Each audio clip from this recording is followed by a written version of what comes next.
When I started talking with people at health food stores, everything was all wrong. I liked junk food, fast food. I was a sugaraholic. I hated vegetables. And my mother died when I was 6. So I had an emotional baggage. Bought my first juicer, went on a 5-day juice fast. I just thought I'm jumping in and going for it.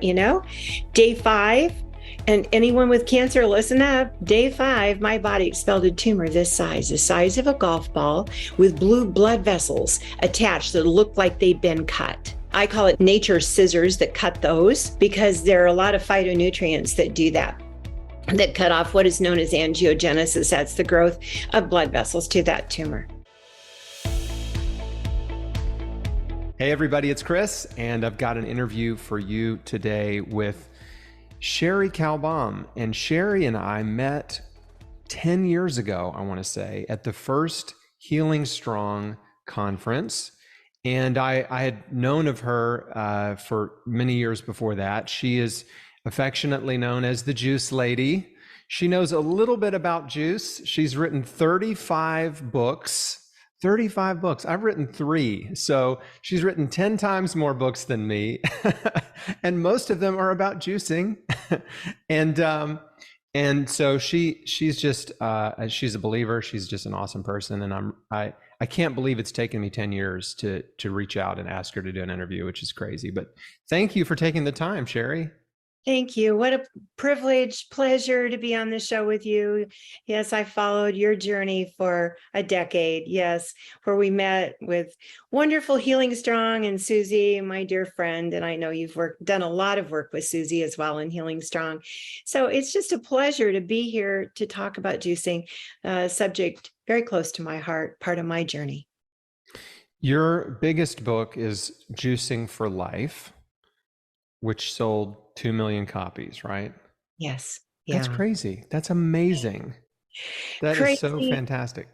Timing, timing's everything, they say, right? And when that book came on the market, Juice Man seminars were just breaking out all over the country on TV. They were hugely popular. And I worked for the company. That's how I got the name Juice Lady. I did a lot of the speaking. With And Jay? with Jay, yeah. Yeah, Jay Kordich, if anyone Yeah. doesn't know. Yeah. Man, he was a juice man. I became their juice lady. And there wasn't a book really, except for the old Norman Walker books. I don't know if you ever Right. saw one of those. I have Yeah. Norman Walker books. My mom had them. She had bought them back in the 70s, from just a little health food store in town. And that's all there was. Yeah. And he didn't have recipes. Norman had points, like 1 to 35 or something, of you combine these vegetables, but nobody knew how, and they usually tasted awful. You just went for it, tried it, hoped something worked, right? And so they asked me to do this book. And so timing was everything. It was the hottest time for juicing, and there wasn't another book with recipes. So it was just a lot timing and a lot of God's blessing. But the book went all over the world, 23 countries. And I've been juicing ever since. And the name Juice Lady has stuck. But I had a story. That's how I got out there. Just healed my body, healed my life. So yeah, and please, I would love for you to share your story. I've heard it, and it's powerful. thank you. Well, yeah, let's begin at the beginning, right? Like that song. So back in my 20s, I was really sick. I had chronic fatigue, fibromyalgia, couldn't work. Moved home with my father and stepmother and slept 12 hours a day. That's kind of what you do when you have chronic fatigue syndrome. And I felt like I had the flu all the time. It was just nasty, like a low-grade fever and swollen glands, and I ached all over, and nobody could help me. I ran from doctor to doctor and got nowhere. And I was single and didn't have much money, so I couldn't keep doing that. And I finally decided and prayed. I prayed a lot, because I knew there's an answer for this, and I'm determined to find it. I know what's out there. And when I started talking with people at health food stores, and a few comments about what are you eating, everything was all wrong. I like junk food, fast food. I was a sugaraholic. I hated vegetables. Yikes, right? And my mother died when I was 6. So I had an emotional baggage stuff as well. So I heard about juicing, bought my first juicer, went on a 5-day juice fast. I just thought I'm jumping in and going for it. Day 5, And anyone with cancer, listen up. Day 5, my body expelled a tumor this size, the size of a golf ball, with blue blood vessels attached that looked like they'd been cut. I call it nature's scissors that cut those. And I'm going to talk about that in a little bit. What are those nature scissors? Because there are a lot of phytonutrients that do that, that cut off what is known as angiogenesis. That's the growth of blood vessels to that tumor. And I was so flabbergasted. It was like, wow, I'm probably going to be well tomorrow, right? Because I got rid of this thing. Look at this thing. I was just like young and like, but I wasn't well the next day. I was on a journey of detox and healing. And when you're on that journey, you're up and you're down. As you know, you have good days and you have not good days. And you got to hang in there and keep at it and keep working and keep doing your part. And so I was so determined, though, on my bad days, I thought, I'm not giving up. I'm going to hang in there. I'm going to do this. I added in food. I went all vegan for that summer, and organic and perfect. I did not let one speck of something that I shouldn't have into my mouth. I wanted to be well so badly. And that's what I tell people. You got to go for it with all the gusto you've got, because if you want to be well, you've got to create a whole new internal environment in your body. And so I just hung in there, even with bad days when I felt like I was getting worse, not better. But one morning I woke up and felt like, wow, somebody gave me a brand new body in the middle of the night. I mean, it felt fabulous. Felt like jogging. I hadn't even been able to go for a walk around the block for a while during that journey. I was just too weak and tired. And so I thought, okay, that was the best cure on earth, and returned to Southern California and my friends, and kind of let my, when you call something a cure to me was you do this, this, and this, you get well, and then you go on with your life, right? So I was back to, okay, I'm going to go on with my life. I hadn't learned a whole lot, I guess. I started going out with friends, a little pizza here, a little cheeseburger there, and my symptoms started rolling back, and it scared the living daylights out of me. Because when you aren't well and you taste wellness, you don't ever want to lose it. It's priceless. You know that. It's just, and so the light bulb started coming on in my head of, this has got to be a way of life. This can't be just, you did this for a while and then you ditch that mostly and you go back to bad stuff. This has got to be a way of life. And that was a journey in itself. And I always tell people, hang in there. I mean, you make a mistake, don't just bag the whole thing and say, oh, well, I just really blew it. You get back in the race, you get back on your feet, you try again the next day, and you keep going for it until you've conquered this thing. Because addictions are hard to conquer. Sugar addictions to salt, fat, junk food, chemicals. I don't know. We get addicted to a lot of stuff today.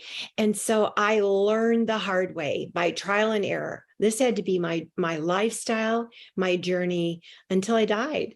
And people go, oh no, I can't go out for pizza. I mean, well, maybe you can, because you might find a really good organic place with gluten-free and all this wonderful, just vegetables. But anyway, but your whole life does change. But here's what you can have: vibrant health. You can feel good. You can feel happy. You can feel well. And no bite of anything is ever worth giving that up, right? And I say to people all the time, nothing tastes as good as good health. And that has been my motto ever since. God answered my prayer, and he answered in a way, a lot of times when we pray, we just want God do it all for me. I want to pray, I want to believe, and I want to wake up well tomorrow, and it's all gone. And that does happen for people. But what I've discovered more than anything with the people I've worked with, it happens when they do their part, when they do their work, when they make the right choices, because God wants us to learn. What did we do wrong in the first place that got us in this mess, right? Why did we get sick? And he doesn't want us to go back to our old ways of why we got sick in the first place. He wants us to do what keeps us well. That's such an important point. And I had a very similar experience. I mean, first of all, I believe in miraculous healing, and I believe that God heals miraculously, and I've seen it. And I prayed for that. I wanted that. But I know now that that would not have really served me.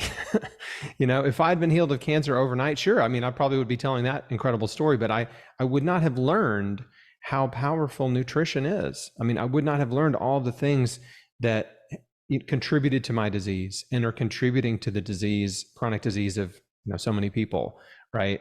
Because we do live in a cause and effect world, and a lot of our choices are making us sick. And so, yeah, I wouldn't have learned any of those lessons, and I probably would have gotten sick again further down the road, right? Because I wouldn't have changed anything about my life, not just my diet, but I wouldn't have changed the way I was thinking. I wouldn't have chosen to forgive people who had hurt me. I wouldn't have done that complete inventory, personal inventory, like sort of like garage sale, where you just have to like clear it all out. Yes, start over again. Yeah, take out the trash, I call it. That's the detox part. And those toxins are part of why we get sick, of course. Deficiencies and excesses. I always talk about it, and we do health juice and raw food retreats, and I always talk about that. Those are the two things that get us into trouble. And so we got to take out that trash and put in all good stuff, and that's a journey. It takes time. But as you were talking, Chris, I was thinking, not just for you, but look at all the people you've helped. Because I hear from them. Every once in a while, somebody will come to me. I've been working with Chris WARK, and I want to work with you on juicing, and you've helped so many people, and I've helped many people too. And it isn't just for us. I look at what journey we've been on and learned, it's for others too. And I always tell people that too. You never know who you might help and give a hand up when you get well and you've learned how to walk that healing journey and that journey to vibrant health. So we all have a part to play, and we may give somebody else a hand up tomorrow that would never hear the truth if we weren't there.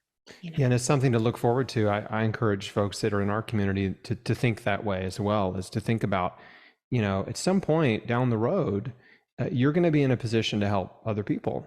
Yeah. When you get your health back, when you get your life back, you can't just sort of go back to normal, which is what I tried to do, by the way.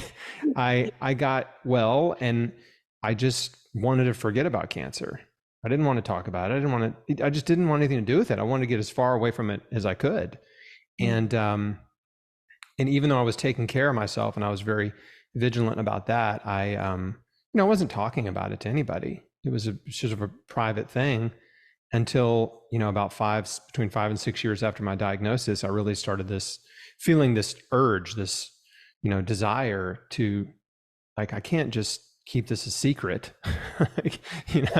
I should probably share my story. There's got to be people out there that would at least be encouraged by it, and maybe I could help them change their diets and take control of their health. Like the same thing you're doing.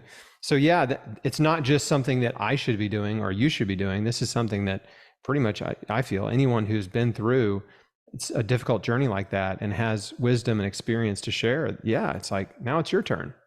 Yes, exactly. And help somebody else find their way.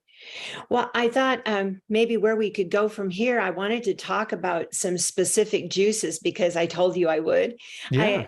I told you about juices that help cut off angiogenesis, the growth of those blood vessels out to a tumor. When I first saw that, I had no degree. I hadn't gone back to school, which I did. I went back and got my Master's of Science in Whole Foods Nutrition at Bastyr University, and I made my master's thesis, Nutrition and Cancer. So I started learning a lot, and I've been learning ever since, and I think we're ever learning. And fortunately, there are still a few studies out there. Mostly all the studies are on drugs, but there are a few on nutrition and food. And so every once in a while, we do learn something new. But I found 8 phytonutrients. 2 of them, apigenin and luteolin, specifically have been shown in scientific studies to cut off the growth of that blood vessel or those blood vessels to that tumor. Well, when you cut off its gravy train, I should call it, then it begins to starve. So that's what I saw right before my eyes in a 5-day juice fast. It had been, that blood supply obviously had been cut off. Not everyone experiences that has a tumor. I did. And I am so thankful. So we all experience healing in different ways. But many of those other phytonutrients also have cancer fighting properties. And so where are they rich? Celery, celery juice, richest in celery leaves of all things. The whole thing has got these phytonutrients, but the leaves are the richest. And I always want to mention that because And people parsley. and parsley, yes. Mm-hmm. People often ask me, should I cut off those celery leaves? No, juice them all up. But that's why I love juicing, because I don't know anybody who says, I've been chewing on celery leaves. No, we're lucky to eat a little piece of celery. When I first took my first undergrad class in nutrition, they said, oh, there isn't a whole lot of nutrient in celery. It's mostly water. What a joke. That was the old non-wisdom, right? And so, but we started off thinking, oh, celery, it's a weight loss vegetable. That's what it was known as, the weight loss vegetable. What on the world? We've learned so much since then about little, simple, humble celery and its leaves. And yes, things like parsley. Oh my goodness, parsley is one of those nearly perfect foods up there with kale and watercress, just loaded with phytonutrients and all of the vitamins and minerals. So, and not too many people ever say, oh, I've been chewing on parsley, but we can juice it up. And we can start getting those nutrients. That's why I love juicing. You can pour in there so many things that you probably wouldn't eat. I mean, you might eat it once a month, maybe. Right. And with parsley, it's like the only, even to this day, my wife and I wrote a cookbook called Beat Cancer Kitchen, and there is a parsley dish in there. It's called tabbouleh. Yeah. Right. A lot of people know tabbouleh, but that's still to this day the only parsley dish that I'm aware of that is primarily parsley. But if you love tabbouleh, yeah, you are eating a major anti-cancer leafy green vegetable there. Oh, yeah, I love tabbouleh, but you're right. How often do we eat it? I mean, certainly not every day. I was chopping up parsley for Christmas supper. I made dinner here, and I was going to sprinkle it all over. And I thought, wow, this is the only time in quite a while, besides juicing it, that I've used parsley on anything. And that's what it is, a garnish, a decorative thing, usually on our plate. Maybe it sits to the side. I put some little sprigs of parsley at the end of either plate for Christmas supper. Nobody ate it. I saved Right. I saved it and juiced it. But I thought about, wow, as I was kind of washing it off, preparing, putting it in storage, I thought I used to throw this away all the time. Like after a family dinner, we would toss the parsley. Now we save it, we juice it, all those things that we save and juice that we used to toss that are so incredible for us. I've got more of a list here, and I'm just going to look at it because I can never remember all of this stuff. But also, cancer has been shown for cardiovascular disease. These are all studies that I'm referring to right now, and they're all recorded in evidence-based integrative medicine. When celery first came on the scene, people were saying, oh, is this just like a stupid fad? You know, it's 16 ounces of celery juice first thing in the morning. It's going to come and go. It's just a fad. And I started thinking, I wonder what there are in the way of studies. And I found all of these studies listed in integrative-based medicine journal. I was so surprised at what celery juice and celery can do. It reduces glucose, blood lipids, and blood pressure. I had one lady that I worked with that had high glucose, high cholesterol, high liver enzymes, and high blood pressure.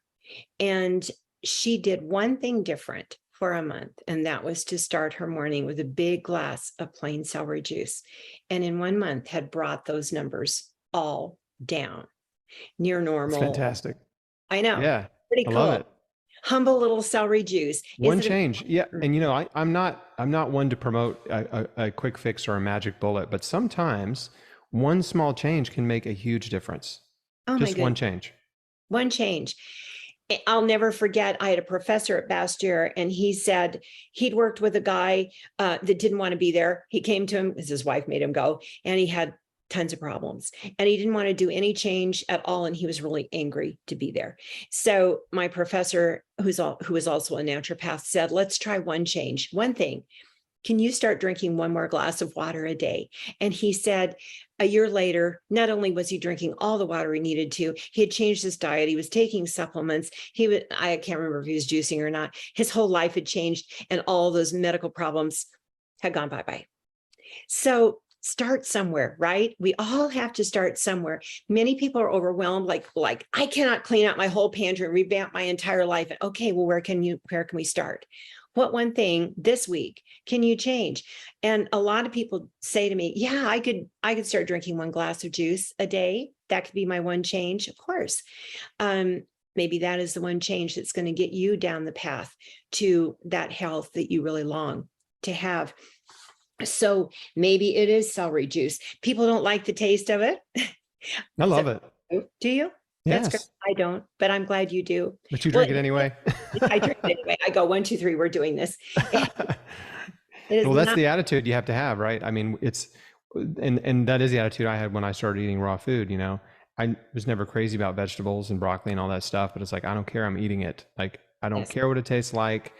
I don't care if I like it or not. Like, I'm getting this in my body every day, you know, twice a day, every day, giant salads for the foreseeable future. You know, I'm just going to keep putting this stuff in my body and let it do what it does. And I think our stories are obviously very similar in a lot of ways, but I didn't have any science either, right? I wasn't reading medical journals or scientific papers or anything. I had a handful of books that were written by health and wellness people and people that had healed cancer and things like that. And they were espousing the same advice, right? Juicing, raw foods, organic, and, but they didn't have a bunch of science to back them up either, but they had some personal experience. Right. And that was enough for me. But then once I started actually looking for the science, I realized, oh my gosh, there's so much. I mean, more studies than you could ever, one person could even read that have been published in the last almost 100 years on the nutritive value and the anti-cancer compounds that they're continually discovering in fruits and vegetables. And so the problem is there's no money in it. So it's never been integrated into medical practice. But a normal person, anyone has the power to go to the grocery store and buy fruits and vegetables, right? I know. And what I love about juicing and fruits and vegetables, and this is something you can start right now. I mean, you could start it with your next meal if you wanted to. Get to the store, get what you need. If you don't have a juicer, get a good juicer. Come see me. I'll tell you what I love. You don't need a doctor's appointment. You don't need a prescription, right? You just need to hop in the car, head over to the grocery store, right? Buy some fruits and vegetables, and find a juicer and buy a juicer. Get going. That's what people love, because a lot of people, when they are desperate, they want to get well. What can I do right now? That's what people want to know. Give me tools I can use right now. I don't want to wait next week, or a lot of times with doctor's appointments, you have to wait. I mean, it's hard to get in, and you have to wait for tests and wait for them to tell you something. And people are tired of waiting. They say, I want to start now. I want to do something right away. And changing your diet and juicing gives you powerful effects right away. So I've had people, like, within a few weeks, tell me how much better they felt. And I've had people with cancer say to me, I feel better now than I did before I knew I had cancer, even though I have cancer. But I'm doing all these good things and I feel better. Some people don't feel better right away because they're detoxing and they feel worse. Hang there, because one day you will feel better. You know, you got to get those toxins out. So yeah, sometimes you get worse before you get better, but it is so worth it. Hang in there. And what is so wonderful about juice, and people ask me all the time, well, can I just eat those fruits and vegetables? Yes, please do. But juice too, because juice is broken down so well, it gets right into our system. It bypasses a lot of the work our bodies have to do for digestion. It's like a pre-digested food. So it's getting right in. And a lot of people have impaired digestion. Their bodies, they've grown up on bad food, right? Processed stuff filled with chemicals. Many have either leaky gut syndrome, or they have lots of intestinal problems. Inflammation. Yes. Yeah. Malabsorption. Yeah. Mm. And the good and the bad bacteria are all out of whack, Hmm. just not digesting food well. And the juice kind of bypasses that and gets right in.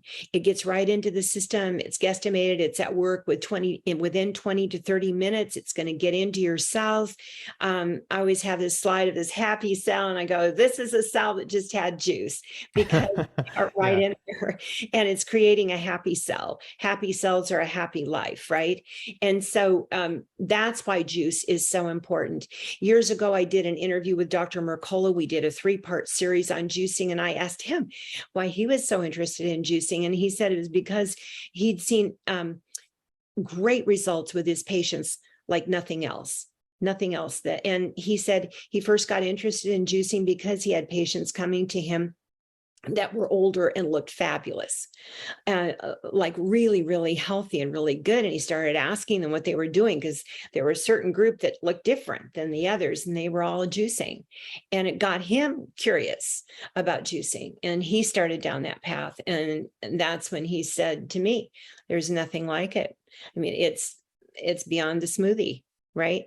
Because people say, can't I just take those fruits and vegetables and throw them all in the Vitamix? Yeah, sure you can. You can. Of course, I love smoothies. However, do it all. I have found there is nothing like juicing, where that does mean the fiber is removed from one part and the juice from the other. So that's a juicer versus all in one thing, all mixed up. That's a smoothie. That's a blended drink. And I've just found that it's all good. And I do a smoothie every morning too. I want something a little with substance. I did that this morning. And instead of fruit, I use avocado and blend it all up. I do it all. And I do too. And I'm glad you brought this up, because I get this question all the time, and there still seem to be a lot of folks out there that think there's like this war between juicing and smoothies, and one has to be better than the other, right? And like, no, you shouldn't juice, you should just do smoothies or whatever. And the reality is, the way I like to explain it's like this: a smoothie is a meal, right? That's great, right? Eat fruits and vegetables 2 or 3 times a day, eat a meal, right? And a smoothie is a meal. But juice is like medicine, right? It's not a meal. This is like medicine. And you can dose yourself with juice throughout the day, and that increases the amount of nutrients you get over and above the 3 meals you're already eating, right? And you just can't eat that much volume of whole foods or even smoothies. I mean, you would just you can't get it all in there. But like you said, juicing concentrates the nutrients, and they go right in your bloodstream. So that's the value, right? Right. And that begins to bring healing, detoxification, rejuvenation, and it begins to replenish those deficiencies. And it's bringing in all those cancer fighting nutrients. And wow, we could just go on and on. But yes, I loved what you said, that a smoothie is a meal. And that was my breakfast meal today. And it is almost every day, along with the juices that I start the day with. And start your day with juices, because it gets right into your system. And I like to start with a citrus and garlic kind of shake juice thing that cleanses the liver. And that is a great way to get going in the morning, get that liver cleansed. And cleansing the liver takes me to beets and beet juice. Beet is known as a fabulous liver cleansing vegetable, and so it's a great one to juice. It is definitely high in sugar, as a vegetable goes, so I like to dilute it with greens, lots of greens, and I put in cucumber or zucchini, and those have a lot of juice in them, and that begins to dilute some of that sugar. Same goes for carrot, but I don't like to exclude any vegetables. They're all wonderful. They have their place, and we need to include them in our diet. But with the 2 high sugar vegetables, I always like to dilute them with greens, so that I don't get such a sugar hit with that. And last night I made, I call it my energy soup. For my husband and I, sometimes I make that before dinner, and it's just carrot, cumin, and avocado. So the avocado brings the sugar down. So I juice up the carrots, pour that in the Vitamix, add an avocado and some cumin, blend that up, and it is really a delicious cold soup. So I've got to make that. It sounds amazing. You'll love it. Yeah, the avocado thickens it up, I'm sure, makes it creamy. and then the Mhm. cumin gives it that really nice spice. I can already almost taste it from you describing it. Yeah, that sounds good. We need taste of vision. I'll hand you a sample. Yeah. Maybe someday, right? Yeah. There are so many combinations that we can do that really are fabulous. And except for celery juice, I love everything else I make because I combine a lot. And this is where I wanted to talk about combinations because people ask me this a lot too. Is it better to just have juices by themselves, one thing at a time, or should we combine them? What is better? Um, I do still adhere to celery juice if by itself, if you can tolerate that. It seems to work best in the morning. But the rest of them, I found a study on synergy and combining different vegetables and fruit and the synergistic effect of that.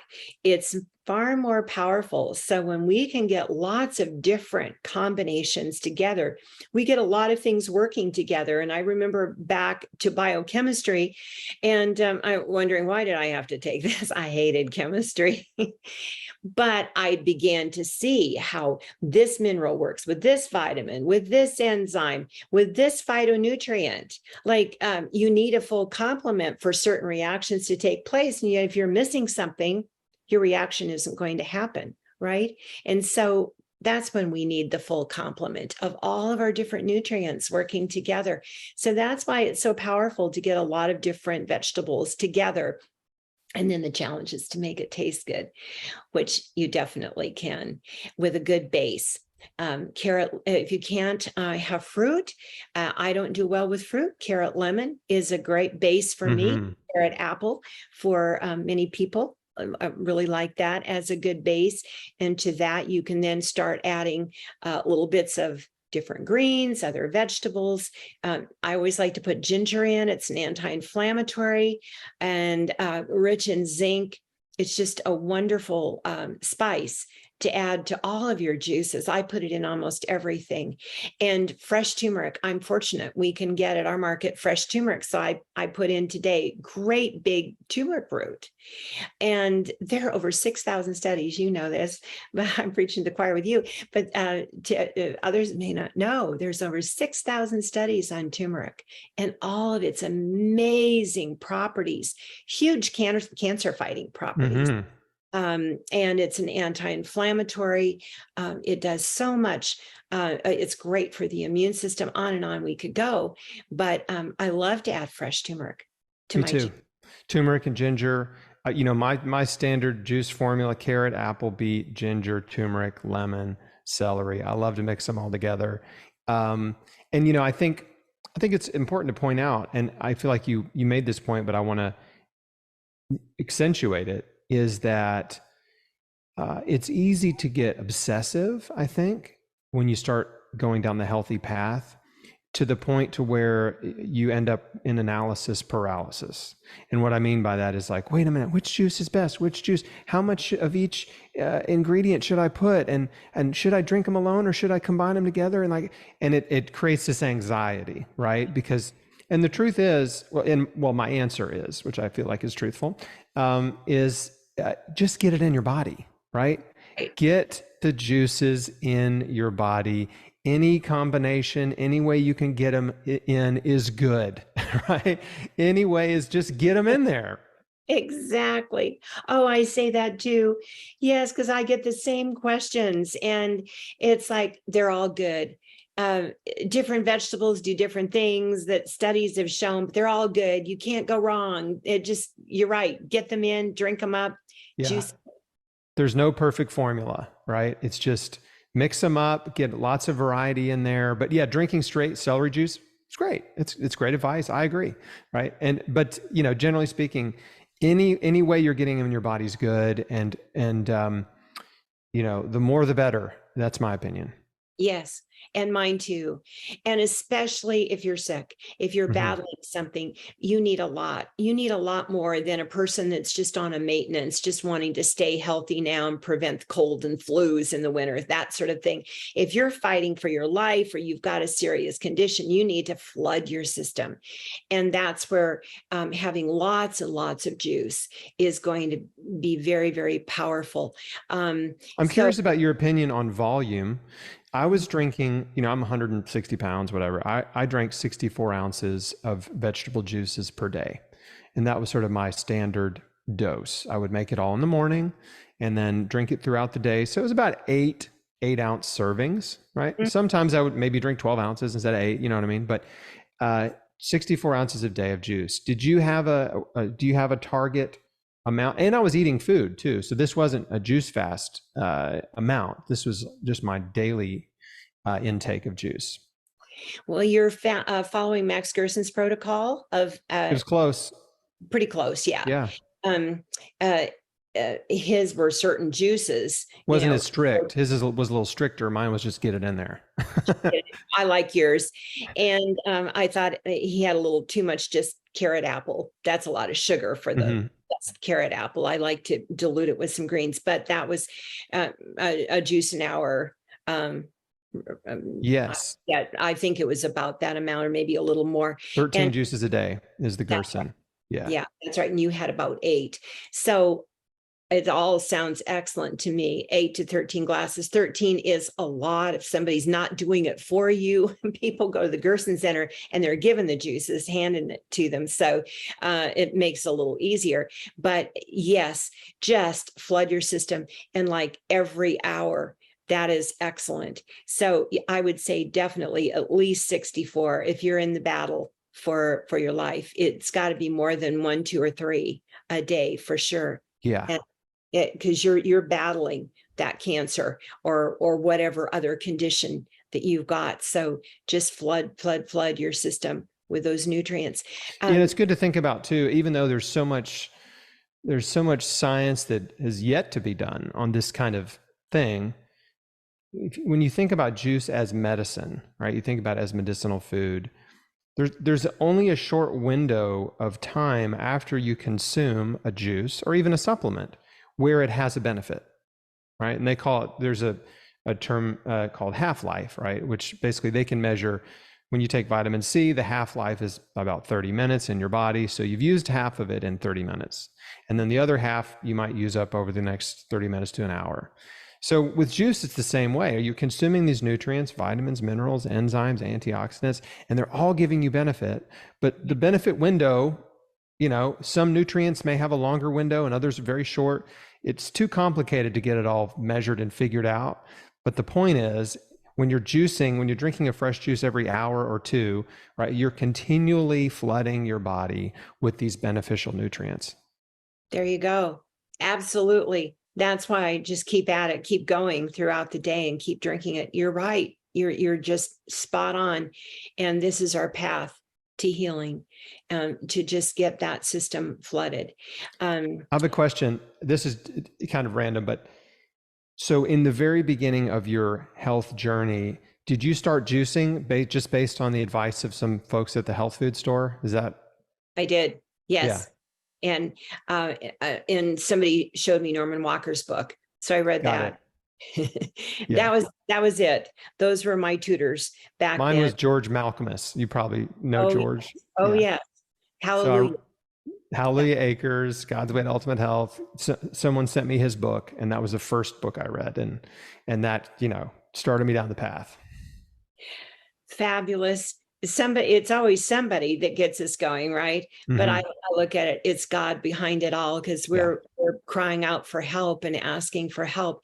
So many people have come to me and said they were crying out to God for help and just stumbled across a book or the website or my Instagram. I do juicing reels all the time on Instagram and different juices for different things. So whatever, people are crying out for help, and God hears that prayer and often leads people to someone who can help them.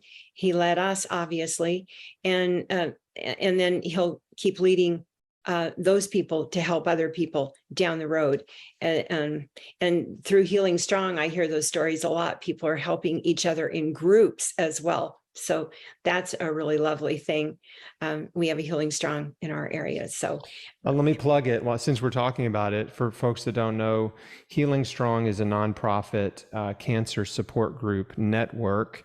And it's very different than a typical cancer support group in that the Healing Strong group leaders and groups, they have a curriculum that they take you through, and they teach you how to change your life. They teach you how to start juicing and eating fruits and vegetables and detoxification. So it's support for anyone that's on the healing journey that wants to take a holistic approach, right? And a typical cancer support group is really just people getting together, kind of, for lack of a better word, just sort of getting together and feeling sorry for themselves.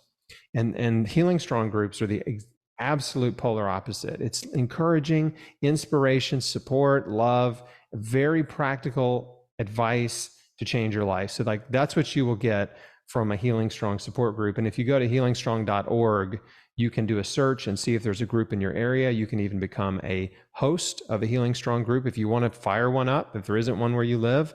You don't have to be an expert. You can just be a host, right? And people will come and you learn together. So anyway, that's my plug for Healing Strong. It's it's such a wonderful organization. And I wish it was around for me when I was sick. I bet you do too. Oh, yes. Wouldn't it have been fabulous? And when you're trying to find your way by yourself, pretty much it's hard. And you don't know if you're doing the right thing. And when you feel really bad, you just hope you're not hurting yourself, you know? Yeah, I didn't know anybody. I didn't have anybody to talk to when I was sick, when I was juicing. I mean, I was, everybody around me thought I'd lost my mind.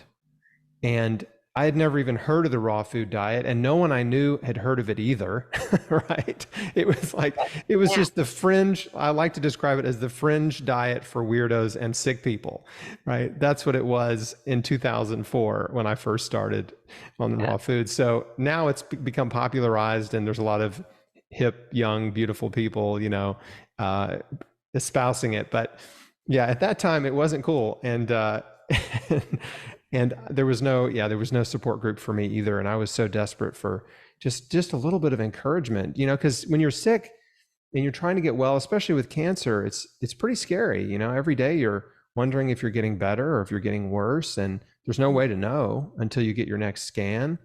And so it's, you kind of live in between the scans, and it really forced me to go deep in my faith and just give my fear to God and say, I trust you. I'm not going to live in fear, right? I'm not just going to live in fear every single day between my tests. Right. And when people are telling you you're nuts and what are you doing? Like my dad would say to me, I think you're killing yourself with this diet. And wow. I finally said, I think I'm going to die then on carrot juice because I have no other option to go for. And the doctors are telling me I'm probably going to have this for the rest of my life. And I'm not going to live like this. So, if I die on carrot juice, here I go. But so that's so funny. I mean, it's crazy because first of all, wow, that was really harsh. That's a really harsh thing to say. I had a lot of people oppose me, but no one said anything that harsh to me. But I had in my own mind, because I decided not to do chemotherapy, I thought to myself, well, I'm just going to overdose on nutrition, right? So it was right, the same thing, same sort of mentality. It's like, I'm going to try to kill myself with the carrot juice, all right? And let's see what happens. Didn't kill myself. I did turn orange. Yeah, I did too. But I got well. There you go. When I took I want to bring this back to chemistry for a moment. When I took organic chemistry, it was summer in Seattle and I did not want to be there at all, but I had to do that to get into my master's program in the fall. So there I was looking at these test tubes, hating every minute of it and thinking this is the worst, most boring thing. I can't even imagine how I apply it. One day the light bulb came on when the professor said, you're putting these two ingredients in, and if you get a speck of anything that doesn't belong in there, you'll get the wrong reaction. You'll flunk your test. And the light bulbs went on. Test tube. I am the test tube. And if I put anything wrong right now while I'm trying to create a new reaction, because I am biochemistry, I'm going to blow this thing. I mean, I might not totally, but I have to start over again. so to speak. I need to be really strict. I went to get well. I needed to be. This was after the fact, though. I was, but I didn't know why I had to be as much as I did that day when the light bulbs turned on. We are creating new reactions. That's why flooding this system is so important. That's why being really strict is so important. We are this biochemistry, and we are creating a new reaction within our bodies. And one day, just like when you create your reaction in a test tube, voila, you got it. There it is. It's done. Then the professor said, see, I can pour a little of this other substance on top, and it just sits there now, but it wouldn't have before. So not that you can go back to being bad and think, okay, now I can get away with it. But the point was, we're creating a new reaction. We're creating a new biochemistry. And that's why flooding our system with all of this goodness is so absolutely important. And all these lucky ducks right now, they've got people like you, Chris, and they've got groups, and they've got all these encouraging words of people who say, don't fear. I've been down the road before you. It does get better. Just hang in there, keep going, and keep doing your work. And you're going to get there. So, whatever can encourage people, I'm all for it. I want to just throw this out so I don't forget. Every month I give away juicers. I give away at least half a dozen brand new Nama juicers. And That's a great juicer. I have one too. Isn't it wonderful? Yeah, I'm a fan. I give them to people who can't afford a juicer. So it's in that category. It is my, I call it my tithe, my give back. And just come to my website, juiceladyinfo.com, and email me why you want a juicer. Tell me your story, send me your picture and why you can't afford one. And you'll go into the drawing. And I draw usually half a dozen or maybe sometimes more per month. That's awesome. That's fantastic. Well, I love your analogy too about, the test tube. And, fortunately our bodies are more forgiving than a test tube. Yes. But it's a great way to think about and to really take seriously the fact that you really are creating a new body, you're building a new body, and you're changing your internal terrain with the raw materials that you put in your mouth, right? This is what you're rebuilding with, and your body will become very different based on if you change what you put into it, right? You will change your body if you change what it's made out of. And so yeah, I used to think, I used to tell myself or ask myself, and it became second nature. It's like, is this food promoting health or promoting disease? Oh, there you go. Right. I would just ask myself that question because it's easy to be tempted, right? And in my most, intensive healing phase of my life, and when I did not want to, quote, cheat, I don't like that word, but you know what I mean? Mm-hmm. Yeah, I would just say, is this food promoting health or disease? Okay. If it's health, I'll eat it. If it's disease, that helps me avoid, right? So it's a good question, right? It's that just kind of like the temptation breaker. Exactly. I love that. And it's at those moments, because we have strong desires for food. It goes way back, right? To childhood, to things we can't even remember, but feelings, emotions about food. And so that's why it becomes really hard for a lot of people to give up those comfort foods, the things they grew up with, all these memories they don't even they can't even put their finger on what the memory is, but they have an emotion with that past. And so they want these foods, very strong desire, whatever it is. And they know here, I know this isn't good for me, but I want it so badly. And our taste buds want it, and our memories somewhere deep inside want it. So that's where we have to do a lot of self-talk of, is this going to promote life or death, so to speak, health, blessings in my body, or the opposite? And I've done so much self-talk in my life, talk myself blue in the face. Sometimes it hasn't worked, and sometimes it has, but it's our journey, right? And we have to keep talking to ourselves. That's good. So we've just got a few minutes left, but I'd love if you feel like talking about forgiveness and anger and bitterness and all those negative emotions, and how they were a big factor in my life. And I think I remember you talking about that in your journey as well. And What do you have to say about that? Thank you. That's the other half of our retreat is my husband, who's a psychotherapist and priest, does the emotional detox, mental detox, and how to live from a happy heart and de-stress, all of those wonderful things. And it's been my journey. Absolutely. So I mentioned at the beginning of our interview that my mother died when I was 6, and it did produce a lot of emotion that was stuffed down inside. And so I had a lot of forgiveness to do, even forgiving people that, even though they couldn't help it, my mother died of cancer, I still had to forgive her for leaving me, because the child doesn't know, doesn't understand all of that. And so we have to identify, you don't have to have the memory, but the emotion. My husband always says that you just need to identify the emotions. Is it anger? Is it fear? Is it hatred? Is it sorrow, grief? What is it that's stuffed in our souls? And usually it's a whole bunch of stuff. I had a whole bunch of stuff stuffed down in my soul. And you're agreeing. And so many of us do. It's baggage, and it wears us down, tears us down. It produces all of those unhealthy chemicals, stress chemicals that flood our system.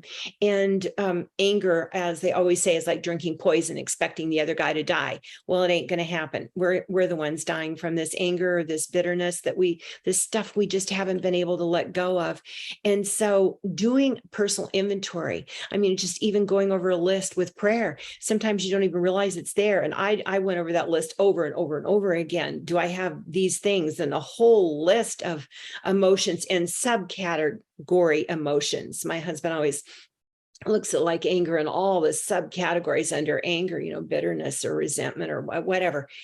And just trying to identify and asking for prayer, for help. I mean, asking in prayer for help that we can identify, and then writing letters of forgiveness of yourself, of God, of all the people in your life, whether they were close to you, or maybe it was a teacher or somebody that you just met for a short time, but there's stuff there. Doing that self-inventory is so important, and letting go. And we all have heard about peeling the onion and layer after layer, but it's so true. And we don't get to it all at once. Many times we have to go back over, and forgiveness comes in layers. I'm just going to touch on this very briefly, but I tell this other half of the story often. I was attacked by a burglar when I was in my 20s, right after I'd gotten well from all this chronic fatigue, and left for dead. And I had horrible injuries and nightmares and all sorts of stuff. I had a whole new opportunity of forgiveness, of letting go, of identifying all these fears. And it came in little stage. So my husband has this letting go seminar a portion of his seminar that he teaches at our retreats. Could I let it go? Would I let it go? And when? Well, we may get to the when and go, I'm not ready yet. Or I'll let go of part of it, but I can't let go of all of it. That's okay. Keep at it, keep going, keep letting go, keep forgiving, keep at it until one day you're going to go, all right, I can let it all go. In this one thing right here, I can let it all go. And it's like, that's when new life begins to really flood your soul. You'll feel it. You'll feel like this big lift. People say that so often at our retreats. We have a Wednesday evening Taizé service, we call it, from Taizé, France. It's ecumenical, and it's let your burdens go, lay them down the basket at the foot of the cross. And what do you want to let go of? Just put it there, let it go totally. We're going to go burn or drown in whatever we do in Arizona at the time, and just let it all go and feel that freedom. And that oftentimes is when somebody's health will really turn around. Yeah. You've seen it too, right? Yes. One of the most powerful things you can do is forgive the people who've hurt you. Absolutely. And what I like to say is you have to exercise your forgiveness muscle. Right? I love it. You have to exercise it, which means you have to keep forgiving, and you get better at it. It gets easier, right? But it's a choice. You have to choose to do it. Doesn't mean it's easy. It's hard, but you have to choose to do it. And the biggest beneficiary of the forgiveness is you. Yes, that's right. The other person may never know. Sometimes they do. We've all heard stories of somebody a long distance away, and all of a sudden they felt free because It's amazing. knew It them, really is. gave them. But it isn't always that the other person will feel or know anything. They might not, but you will. You'll know something. You may not immediately, but you'll know something down the road. Maybe you will immediately. You may feel like a giant burden just left your shoulders and you can breathe again. But your body is going to know and your cells are going to know. And that's often a turning point for health for many people, is that letting go. You know, the juicing and fruits and vegetables are incredible for your physical health, but you can't neglect your emotional and mental and spiritual health. And this is a big part of that. Forgiveness is huge. This is how you heal your heart, right? Exactly. I've had people at different centers that have done this whole person work and have said they've had people come that did everything right nutritionally but didn't do the emotional work, just could not make that leap to forgive, and it cost them their lives. They knew that was the thing that had held them back from their healing journey, on their healing journey. That's a good place to close. It really is something you cannot neglect. Absolutely. I've seen the same thing. People do everything right, but they're not willing to forgive, and they hold on to anger or fear or resentment or bitterness or, guilt and shame. They just hold on to all these negative, toxic emotions, and it really does. It becomes the barrier to their healing. And so I want to encourage everybody to connect with Cherie Calbom. So where can they find you? Juice Lady Info. Don't forget JuiceLadyInfo.com. I know you got it 35 books, so just go ahead and go order all 35 off Amazon. But maybe start with Juicing for Life, the good one to start with.